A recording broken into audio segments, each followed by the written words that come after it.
Good morning. Thank you for joining us.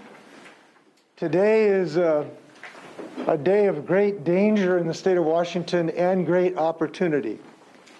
And we are announcing measures today that will respond to the danger according to the nature of that danger, and will also seize the economic opportunity that is inherent in a clean energy revolution. You see all electric cars out in the parking lot that represent our future and our economic prospects. But first, the danger. We're here today in part because of the danger I've seen across the state of Washington in the last 12 months. I've talked to the families whose children could not go outside and play this summer in the Methow Valley, that had the worst, most dangerous air in the world for a few days this year because of the forest fire smoke. I've talked to the families that had the Nooksack River go through their living rooms, literally through their picture window, and flooded and destroyed their homes in Everson. I've talked to the Colville tribe that lost hundreds of thousands of acres of good forests, destroying their economic base. Climate change is a rapid tornado of damage that is going through the state of Washington, from those who lost reduction in wheat crops, damage to grapes in Walla Walla, to those who can't grow oysters in Puget Sound. Climate change is moving faster, and therefore we must move faster. We have to up our game in the state of Washington against this horrendous threat in the state of Washington. But we also have an opportunity to create thousands of good-paying jobs by embracing the clean energy revolution that we know is at hand. And the measures we're announcing today, which we will propose to the state legislature in January, is going to address both of those things. So today we are announcing our next steps in Washington's efforts to continue to be the bold leaders that we have been in the last few years in our nation's progress. We have made progress, but we have not made enough progress. So there is no time to waste in taking further action. We know this clean energy revolution is coming. We intend to seize it. Our obligation on climate is not just a moral obligation. It is not just a practical effort. It is a legally binding obligation by the state government to the people of the state of Washington. We have made a commitment under law to reduce carbon emissions by 45% by 2030. That is in the statutes of the state of Washington. The commitment was made first by a previous governor, Governor Gregoire, in the legislature. It was updated in 2020 to reflect current science. To meet that commitment, we simply have to take additional steps of the kind of steps that we are proposing today. And that is to reduce our emissions an additional 6 million metric tons annually. This is a significant shortfall in the work we have done today. The amount of carbon emissions that we will have to reduce to meet that legally binding commitment is equivalent to the emissions of taking 1.3 million vehicles off the road. We have some real work to do starting today. And this will require an even greater effort together to meet our emissions targets by 95% in the year 2050.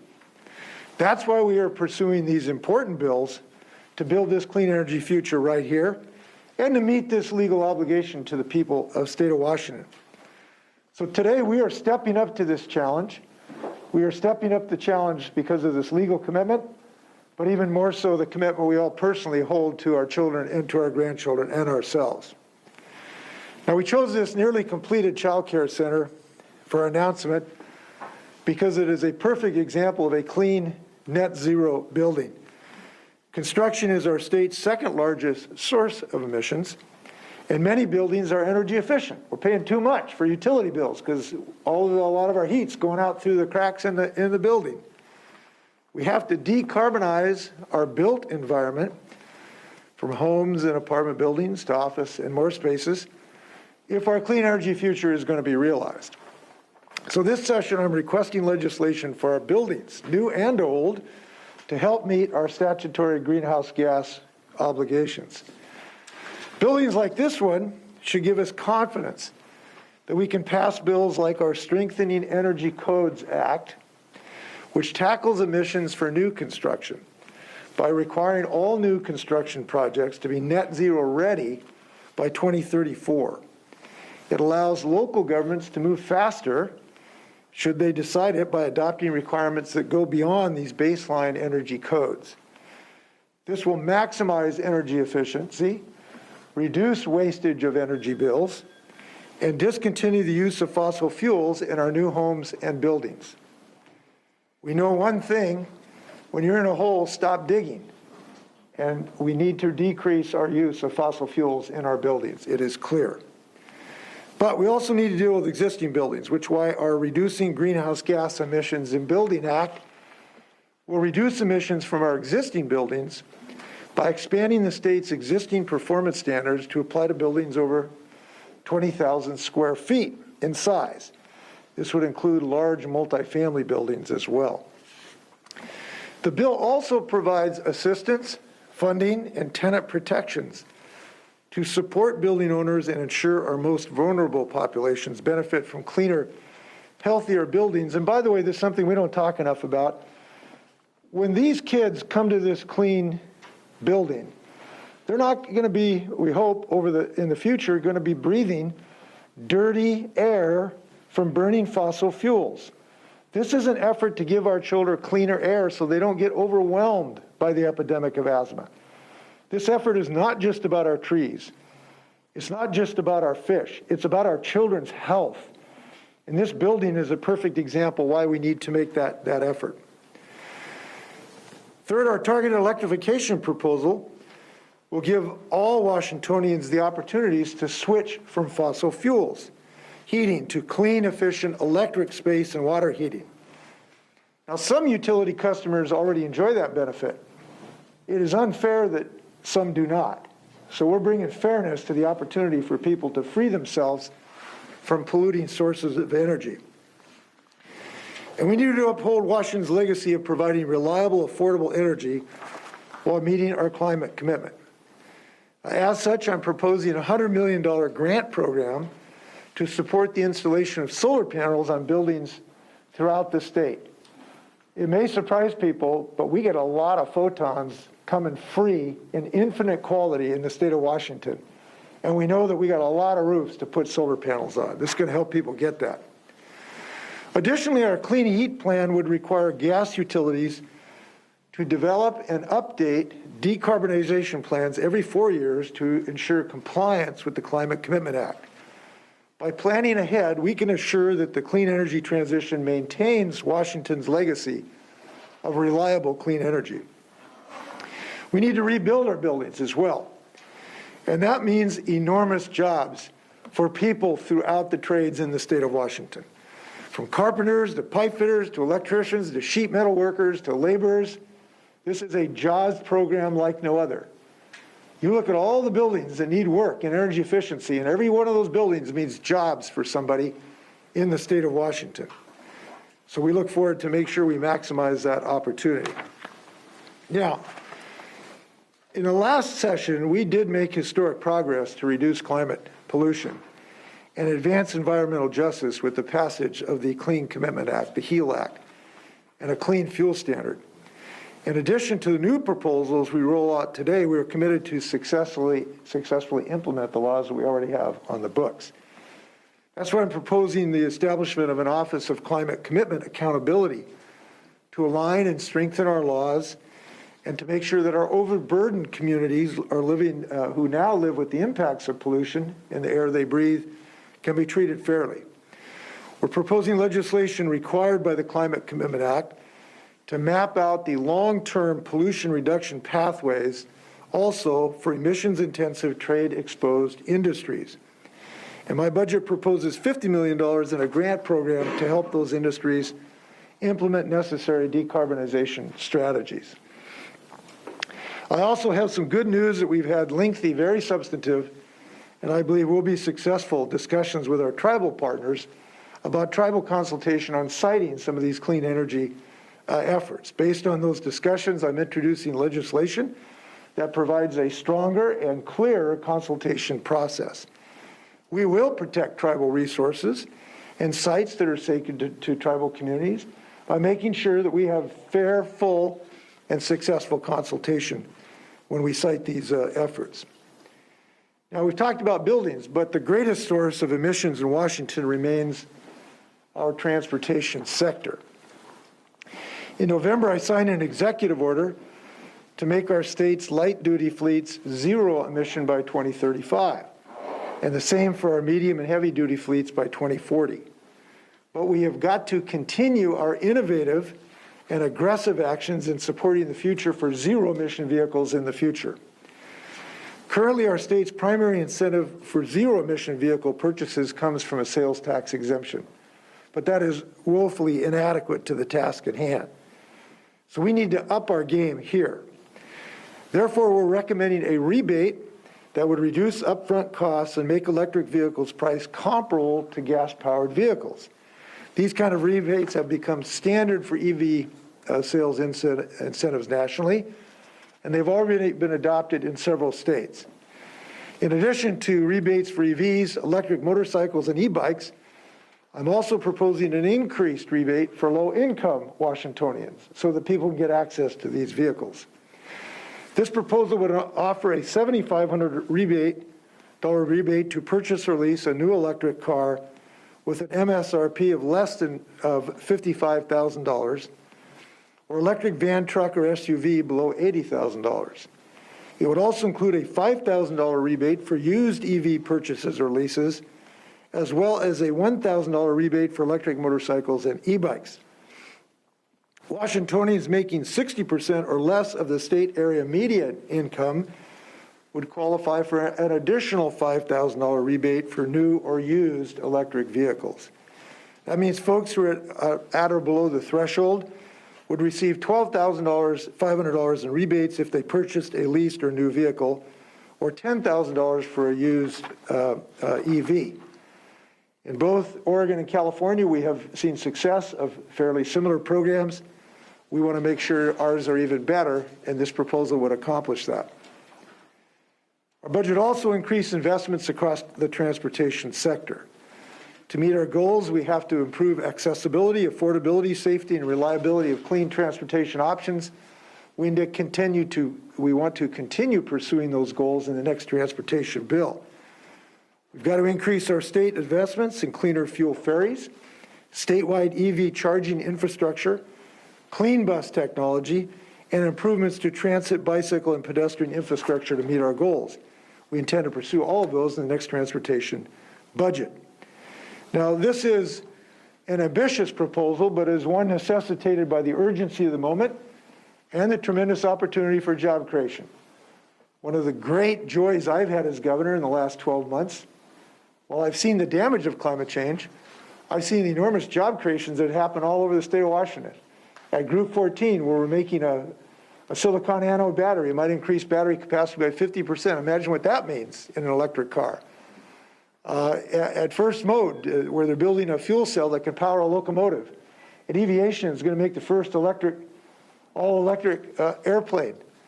These jobs are busting out all over the state of Washington, and we intend to continue that effort. Now, with that, I'm turning this over to our champion in the Senate, Senator Carlisle, to talk about the future of our great state. Thanks, Governor. Appreciate it. Opportunity to be with you a couple of minutes. You know, at the UN Climate Summit in Glasgow, there was a deep embrace of both skepticism and cynicism and hope and aspiration.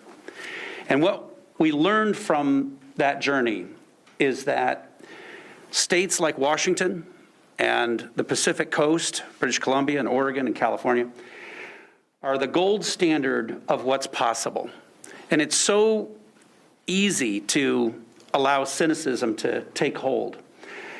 But Washington is roughly, generally the size of Norway and Israel and Sweden, some of the premier thought-leading places in the world.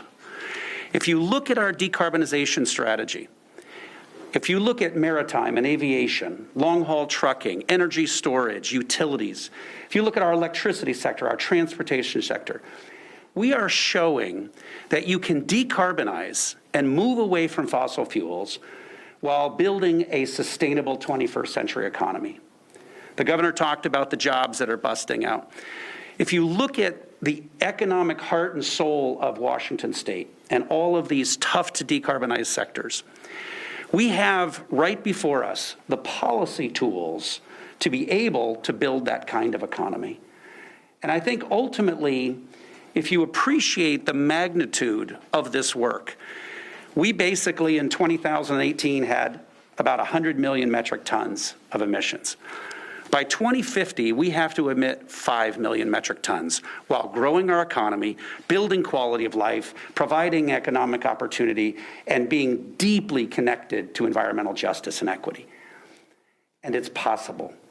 We have the policy framework, and this package builds on that infrastructure. Our decarbonization policies, deep decarbonization of transportation, deep decarbonization of the electricity sector with our 100% clean energy bill. The second state in the nation to build an economy-wide cap and invest carbon pricing mechanism, which really means that the 130 largest emitters in our state have a market-based way to reduce their emissions while growing their economic infrastructure. We can be a light among the nations. We can show the pathway with hope and aspiration. In addition to the governor's package, there's a whole series of other bills that colleagues are passionate about introducing. And I think what you see from that, the deeper undertone of this work, is that we have some of the premier thought-leading private companies on the planet here. We have one of the most educated workforces in the nation and in the world. We have quality public infrastructure, and we have economic sectors that are not only ripe for decarbonization, but again, show that policy pathway forward. So this policy package is achievable. It decarbonizes the really tough to decarbonize sectors, but it does it in an economically responsible way that builds quality of life and builds jobs. And I want to take just a moment to thank and appreciate the magnitude of the people who've shown up to do this work. Last year's package, which was just obviously a few months ago, if you look at the opportunity for the Clean Fuel Standard, the opportunity for the Climate Commitment Act, the opportunity for the HEAL Act around environmental justice, we're moving forward with a deep commitment to transportation, and we're also looking at the next generation of building efficiencies in so many of these other sectors. So we are decarbonizing while growing our economy and building a more sustainable approach. The State Senate and my colleagues are so committed to this work, our colleagues in the House, and ultimately it's very easy to allow cynicism to reign. But we have shown the world on the global stage a pathway forward that is achievable, that's measurable, that's accountable, and that fundamentally builds quality of life in the 21st century. Thanks so much. And my great friend, Representative LEKANOFF from America's 40th Legislative District. Well, my goodness, when you're coming into your third term and you get to follow the great Governor Inslee and Senator Carlisle, it's a pretty big step forward. I'm Representative LEKANOFF out of the 40th LD. Currently, I am the only Native American to serve in the entire state legislature. It's a great honor to be part of investing in the fight against climate change for Washington State. I've had the pleasure of knowing Governor Inslee back in the day when he was just a congressman, back in the day when we couldn't say climate change in Washington, D.C. We could call it global warming. You could say climate change secretly and quietly, but the governor was not fearful. As Native American tribes across this nation came and knocked on his door, then as a congressman, he opened the door and said, climate change is alive and real. Native Americans across this nation, if you look at their language, they don't have a word for climate change. They don't have a word for a pollution-based economy. They don't have the word for styrofoam. At that point, hundreds of Native Americans stood in Washington, D.C. and engaged on how to build the infrastructure and the adaptation to climate change. And they stood and we said together, climate change impacts environmental justice. Climate change impacts cultural justice, and we together, as the federal, state, tribal, and local governments, must work together to carry on this fight on climate change. As we follow Governor Inslee's history back here to Washington State, he continues that relationship with the 29 federally recognized tribes. For 20 years, I have served in governmental affairs. I've seen our governors stand up and sit down at the Centennial Accord, a 30-year process of engaging face-to-face. How can we work together? I am a Washingtonian, but I am also a Washington tribal member. These leaders understand that. They understand the definition when it says, Governor, can I sit down and talk with you to find common solutions, common laws, common investments to protect the Coast Salish Washington tribe's way of life. Not only do we have a cultural justice that we need to address here in the battle against climate change, but we must uphold the treaty rights. We must uphold the treaty rights to the salmon for the 20 treaty tribes. We must protect the clean air. We must protect cool and clean water. As we're reducing climate change with all of the incredible work we're doing here as a collaboration with all governing bodies, we must also invest in the environment. As my good Senator Carlisle says, we must invest in cool and clean water. We must invest in our forests, more habitat. We must invest in riparian buffers. We can do this together, but it's going to take all governing bodies to work in collaboration. The tribes sitting down with Governor Inslee and with his long history and relationships with them is a great first step. There is no other bill across this nation that states what the governor has brought forth here. Working as two sovereign nations, engaging and protecting all Washingtonians and working together as one. The House is on fire. The governor is aware of it. He is bringing us all to the table to work together. Climate change doesn't recognize what color you are, doesn't recognize who you love, does not recognize what party you stand for, which House or Senate we sit in. It recognizes those who stand together and unify, and that's what these bills are going to do. That's what the governor is investing in, is working deeply with our Washington tribes. So at that, I'm going to turn it over to my good friend, Mark. Mark is representing the Washington State Building and Construction Trades Council. Mark, it's good to have you here.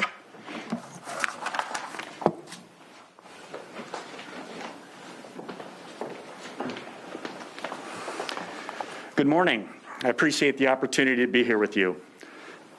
As Representative LEKANOFF said, I'm Mark Riker, Executive Secretary of the Washington State Building and Construction Trades Council, representing approximately 80,000 construction workers here in the state. It is on behalf of all of them that I am here in support of the ongoing efforts to provide real advancements towards efficiency and clarity in the energy facility siting and permitting process, while in no way diminishing the thorough evaluation such projects require. When the Clean Energy Transformation Act, known as CETA, was passed in 2019, it was our intent to build our way to a better tomorrow in a way that benefits the workers of Washington State as it benefits all citizens.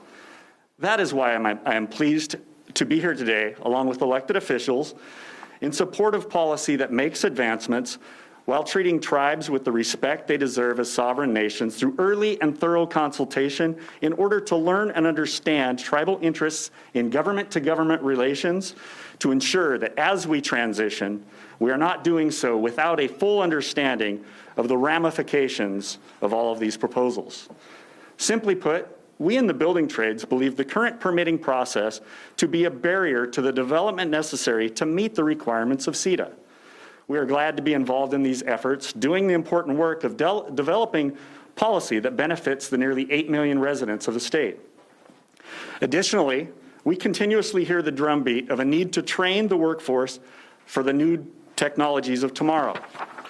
While that sounds daunting, it is actually, in fact, what the building trades apprenticeship programs have done for generations. The construction industry is continuously evolving to meet the needs of our management partners and developer customers. Our joint labor and business managed programs are constantly looking for coming changes in technology so that we may continue to provide the most professional, well-trained workforce available. Our programs are ready, as we've always been ready for the changing times. As for the entirety of the climate agenda, we're also working on these proposals. However, we do join our industry partners in having real concerns about them. And while we are participating in these efforts and honored to do so, the challenges facing an industry that has powered this planet for generations simply due to the demand for power need to be strongly considered. Our fossil fuel sector workers and industry partners have serious, legitimate concerns over these policy proposals that are still under development. While we in the building trades cannot commit to supporting the decarbonization proposals as written at this time, we can absolutely commit to being at the table working on these efforts to ensure that fossil fuel sector workers and industry partners' interests and concerns are properly considered during the development of these policies. All of these are very difficult challenges that need a serious approach. We must face them together, and the building trades are ready to do that hard work to get these efforts right for the people of Washington State. One of the things I respect most about Governor Inslee and the legislative leaders here today, they know these are challenging for us in the building trades. And that is why we are at the table.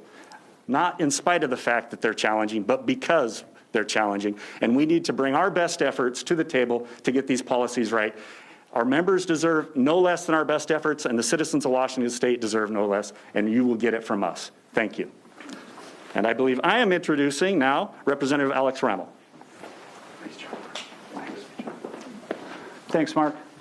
It's a pleasure and honor to stand with you and continue working together to get this right.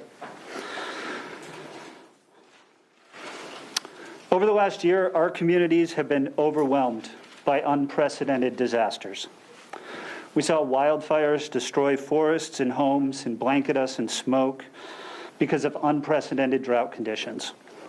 And the folks hurt most in my community were the folks working in the fields. We saw hundreds of our neighbors die from heat exposure due to unprecedented heat dome effects this summer. And the folks hurt the most were the folks sleeping outside. And in just the last few weeks, we've seen hundreds of families forced from their homes and small businesses devastated in Whatcom, Skagit County. And again, those most hurt are the folks who can least afford it. The truth is here. The truth is clear. There's no time left to delay climate action. And while the legislature has taken important strides in recent years to address our climate crisis, there's more work still to do. Burning fossil fuels in buildings is the fastest growing source of greenhouse gas pollution in our state. And because buildings last for 50 or 100 years, the decisions we make now have distant consequences. We simply can't reach our science-based targets, our commitments to reduce pollution, while ignoring a quarter of the problem. So I'm excited to tell you that we've spent the last several months meeting with stakeholders, working together to put together the package of 4 bills the governor introduced that will solve this problem together. The package starts with building our buildings right. It ensures that Washington families get the support they need to make the transition to clean energy sources, and more efficient energy use will mean more money in people's pockets. It will create good jobs in building, construction, and building maintenance. And it ensures that our utility companies will develop plans and have a path to implement new technology to do their part in a way that works for each company. By taking these steps now, we can make sure that the transition to clean energy is just, equitable, managed, and gradual. And while some people may urge us to wait, we know that a steady and gradual transition requires getting started quickly. But more importantly, I assure you that we can't wait because climate change won't wait for us. And if we fail to act now, the climate disasters that we think of as unprecedented today will be only the beginning. And I think I am now turning it over to my friend, Representative David Hackney from the 11th District. Thanks, Alex. My name is David Hackney, and I represent the 11th Legislative District in South King County. South King County in particular and the 11th district has some of the worst air quality in the state. My district is nestled between the Port of Tacoma and the Port of Seattle. It's adjacent to SeaTac Field and Boeing Field and intersected by 3 major highways, I-5, I-405, and I-167. And unlike wine, climate change will not get better with time. Just like now, during a pandemic, we need PPE, personal protective equipment. In getting ready for our post-pandemic economy, we need PPDs. Proud progressive Democrats who are willing to stand up and make smart investments in clean energy, investments in our transportation sector, and in building decarbonization. I am proud to be the prime sponsor of one of the building decarbonization bills for performance standards for buildings over 20,000 square feet. Now, the good news is with these investments come job opportunities, good jobs, union jobs, with a living wage and a union apprenticeship program that will provide the quality, craftsmanship, safety, and job protection all workers deserve. My district, the 11th district, is one of the most diverse districts in the state. And we know that communities of color, immigrant communities, and low-income communities suffer disproportionately from the impacts of climate change. So it is vitally important that these communities have an opportunity as both contractors and employees to benefit from the public investments in projects as we transition into a green infrastructure. As we know, I want to thank Governor Inslee and my legislative colleagues for their leadership in this area.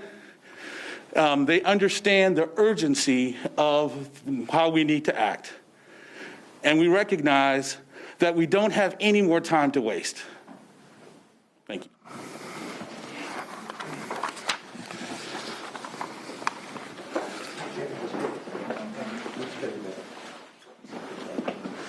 A couple comments.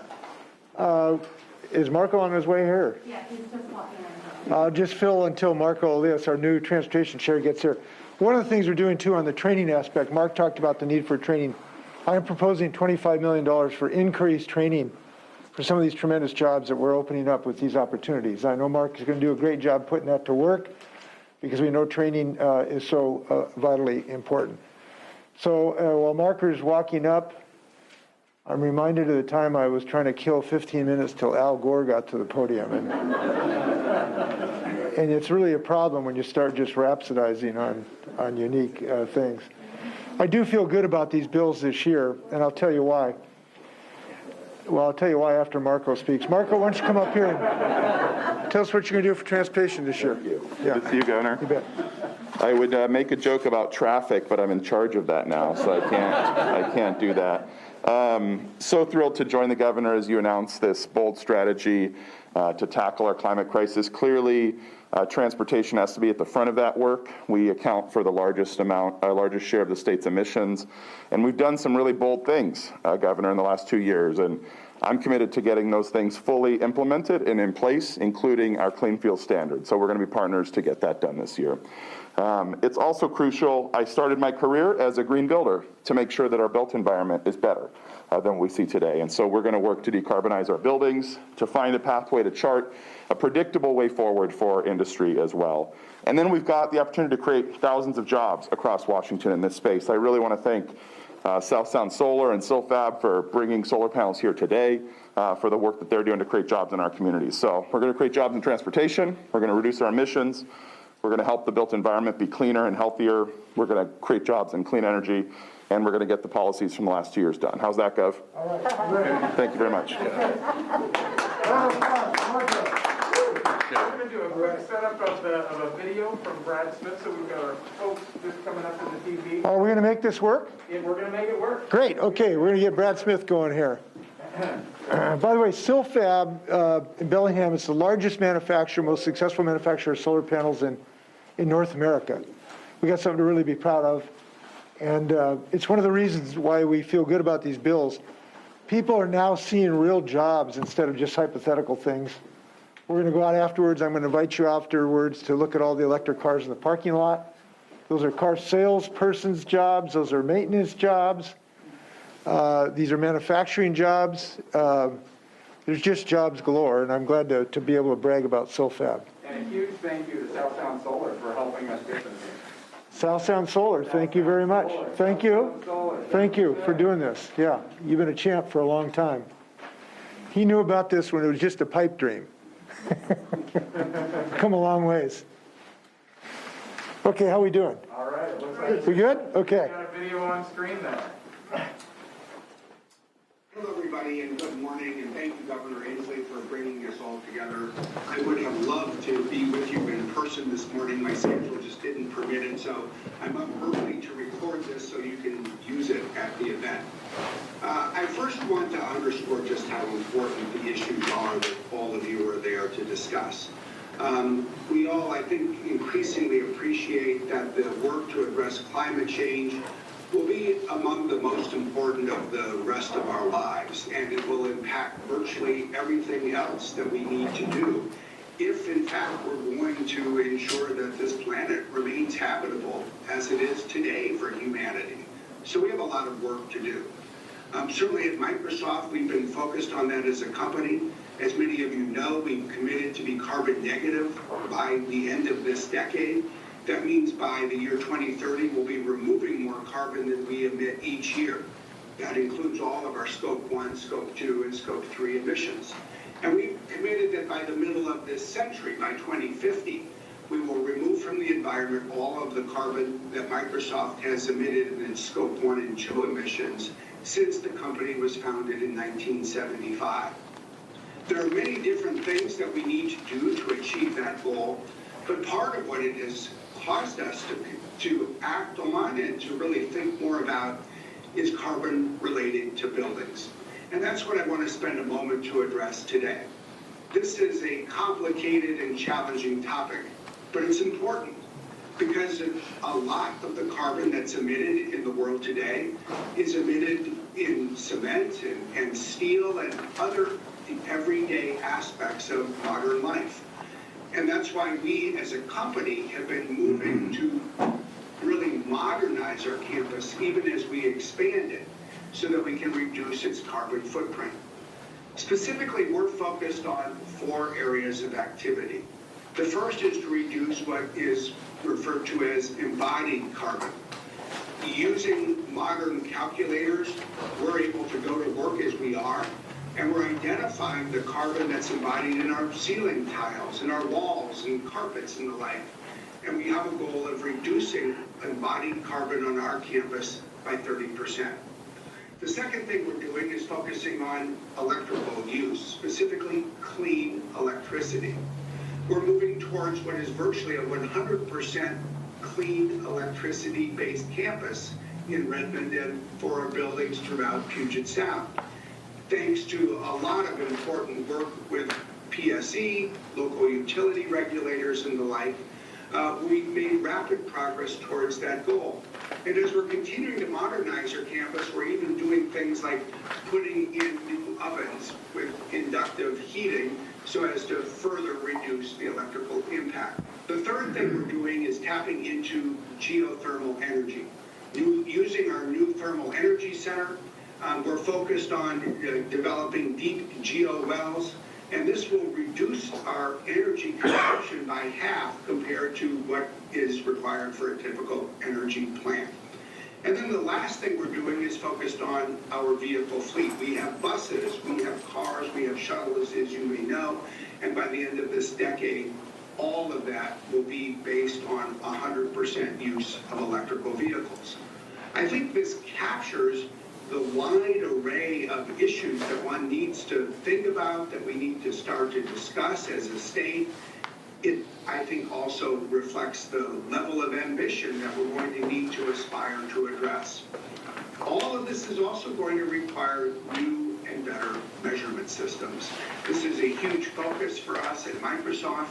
It's an area of focus with new technology that we've been developing with the University of Washington and Skansa, specifically to focus on the energy use in carbon emissions from buildings is something that we're in fact addressing much more broadly for every area of human activity with Microsoft's new cloud for sustainability. In conclusion, I would say I think we all need to recognize that these issues are important and they're difficult. They will require conversation, they will require that we learn from each other, and most importantly, they will require that we work together. I think today's event is an important step in that direction, and certainly on behalf of Microsoft, I look forward to our participating actively in the months and years ahead. Thank you, Governor Inslee. Thank you to the other legislators. Thank you to everyone who's taking an interest in this issue. We all have a lot to do.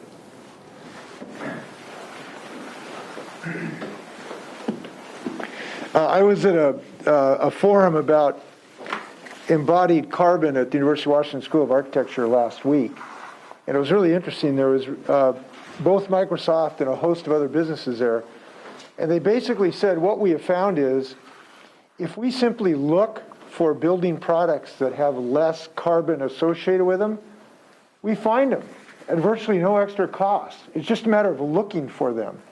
And that's one of the things that these bills embrace is the idea is we all want to look for opportunities because when we look for them, we find them because they're available today because of these emerging technologies. So I feel good about the progress of these bills this year. With that, we'll stand for questions. Please direct them anywhere you would like. Governor, can you talk a bit about the proposed climate office and what sort of accountability and information that office would provide the public?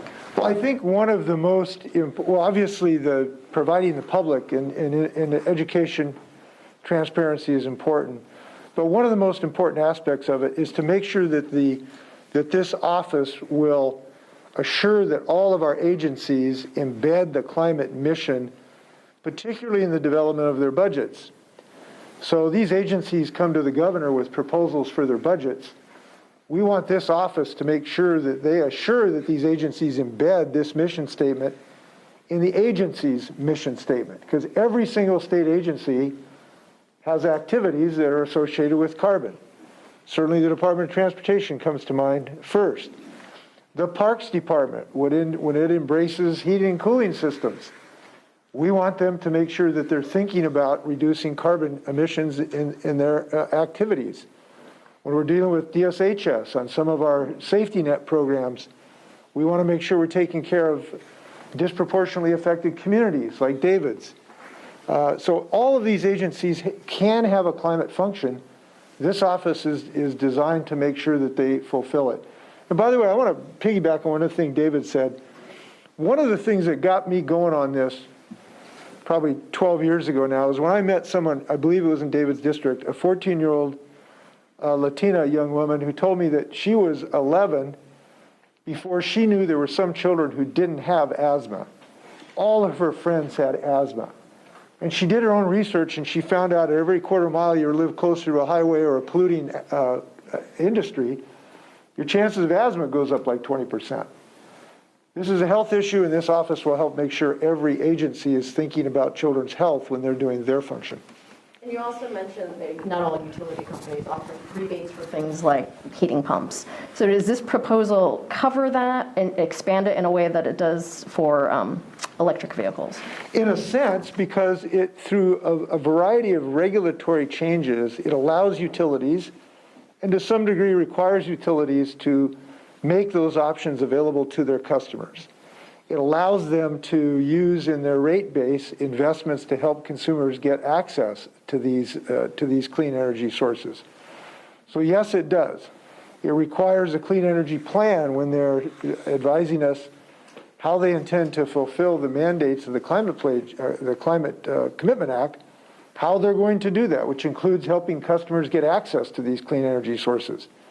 And by the way, it's just not energy sources, it's efficiency. It's better windows.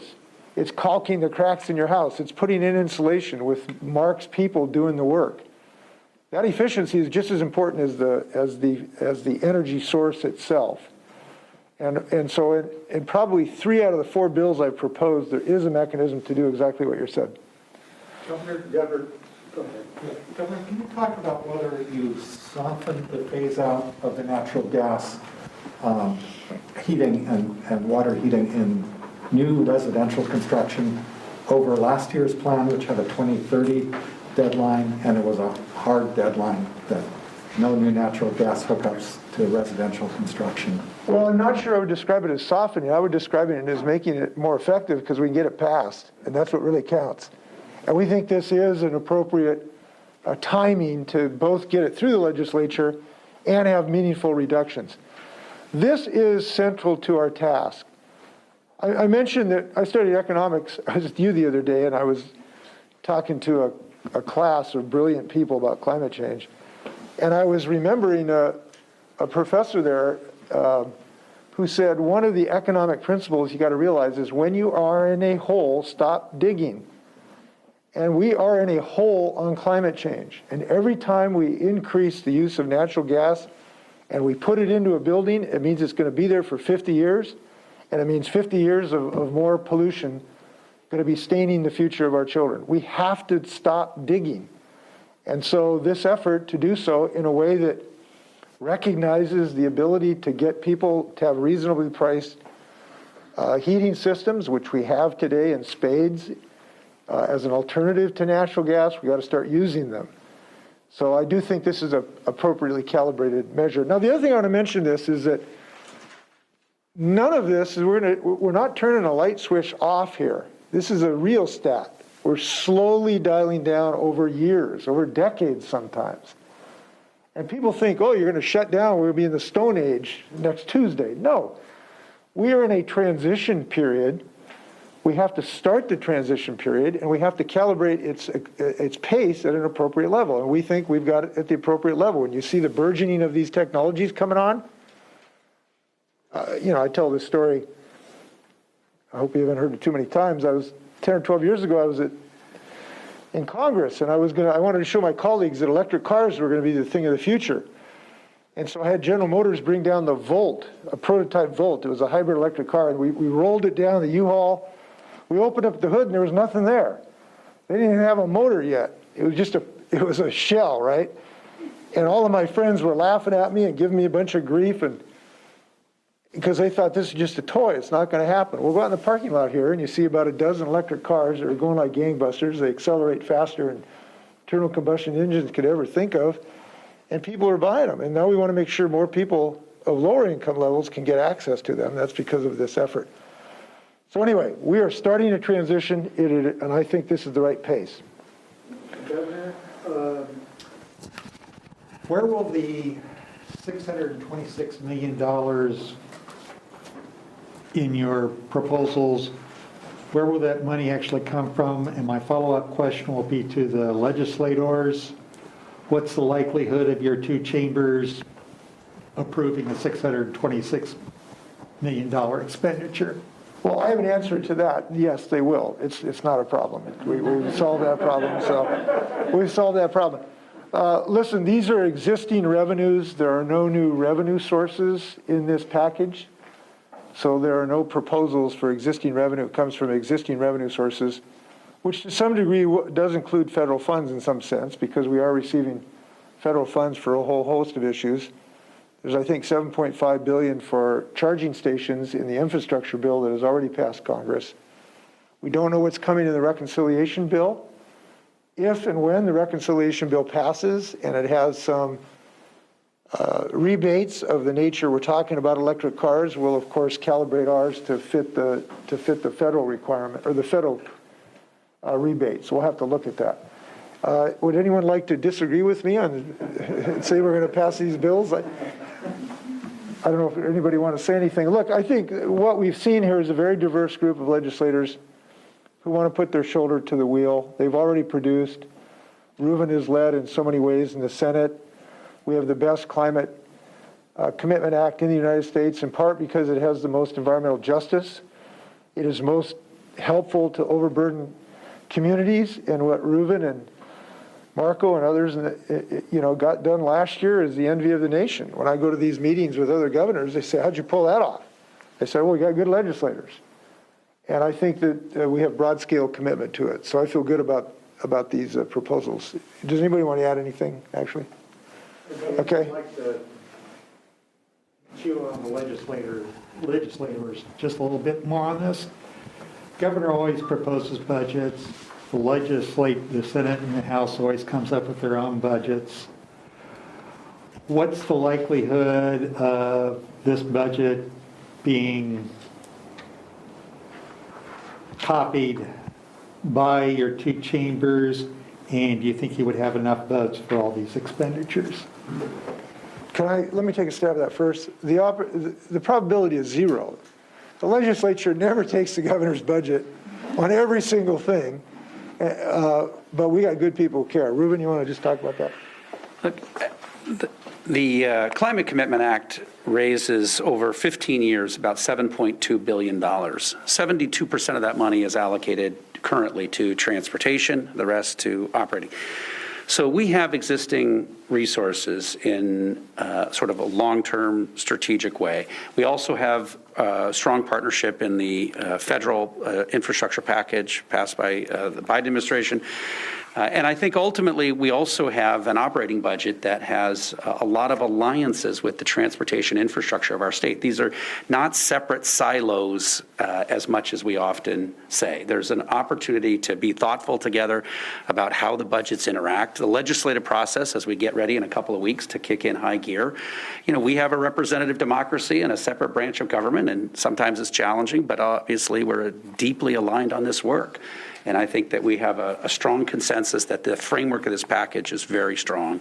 And a lot of these investments go right to the bottom line of real people living real lives with incredible value.